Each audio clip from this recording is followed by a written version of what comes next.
Okay အားလုံးပဲမင်္ဂလာပါတီးဖိုတိုရှို့ပါခင်ဗျာ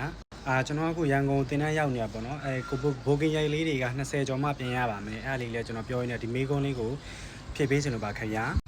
ဖျားပေါ်မှာတပုံ2000ပေးခဲ့ရတယ်ပေါ့သူရိုက်တာဒါကကျွန်တော်တို့အပြစ်သွားပြောလို့မရဘူးခင်ဗျာဖျားပေါ်ကသူတွေနောက်တစ်ခုရှိတာကျွန်တော်ဖျားမှာရိုက်တဲ့လူမဟုတ်ပါဘူးအဲ့ဒီဟာတခုလေးအထင်လွဲနေကြလို့ကျွန်တော်အဲ့ဒါလေးလည်းရှင်းပြချင်ပါတယ်ကျွန်တော်တို့ကကြတော့ဒီ mobile phone နဲ့ရိုက်တာဒီဖျားပေါ်ကဒီအကိုတွေကြတော့သူတို့က camera နဲ့ရိုက်ကြတာသူတို့လည်းသူတို့ coach ရှိသလိုကျွန်တော်လည်းကျွန်တော်တို့ coach ရှိတယ်အဲ့တော့ကျွန်တော်ကကျွန်တော်တို့နဲ့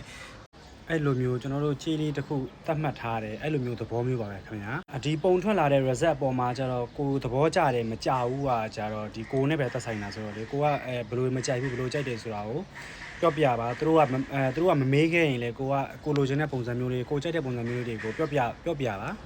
ဟာဆိုရင်တော့ဒီပုံရိုက်ပေးတဲ့ဒီ photographer နဲ့ဒီ client ကြားမှာအဆင်မပြေတဲ့အကြောင်းအရာလေးတွေနည်းနည်းလေးနည်းသွားပါမယ်ကျွန်တော်ကတော့ကျွန်တော်ပုံရိုက်ပြီးပြီဆိုရင်ကျွန်တော်ရဲ့ client လေးတွေကိုအမြဲတမ်းမေးတယ်ဘယ်လိုမကြိုက်တတ်ဘူးဘယ်လိုကြိုက်တတ်တယ်အဲ့ဒါလေးတွေကိုသေချာလေးသူတို့မေးပြီးတော့သူတို့ကြိုက်တော့အဆင်ပြေမဲ့ဟာမျိုးလေးတွေကိုကျွန်တော်ကသေချာလေးပြန်ပြီးတော့လုပ်ပေးပါတယ်ဒီတော့ကျွန်တော်ပြောချင်တာဗမာပဲရိုက်ကိုကြိုက်တဲ့ပုံစံလေးတွေကိုပြောပြပါဒီဓာတ်ပုံဆရာတို့လည်းပြောပြပါရိုက်ပြီးဆိုလို့ရှိရင်လည်းဘယ်လိုမျိုးလေးတွေမကြိုက်တယ်ဘယ်လိုမျိုးလေးကြိုက်တယ်ဥပမာကိုကအသားဖြူတဲ့သူတို့မဲ့အသားအရန်ဖြူကြီးမကြိုက်ဘူးဆိုရင်ပြောပြပါအဲ့ဒါဆိုလို့ရှိရင်တော့ပို့ပြီးတော့အဆင်ပြေပါလိမ့်မယ်ခင်ဗျာကျွန်တော်လည်းဒီထက်ပို့ပြီးကောင်းတဲ့ပုံလေးတွေရိုက်ပြီးနိုင်အောင်လို့စူးစမ်းပါမယ်ပို့ပြီးတော့လည်းကောင်းတဲ့ result လေးတွေလည်းကျွန်တော်ထပ်ပြီးတော့အကောင်းဆုံးစူးစမ်းနေပါမယ်လို့အားလုံးကိုပြောချင်ပါတယ်ခင်ဗျာတတာ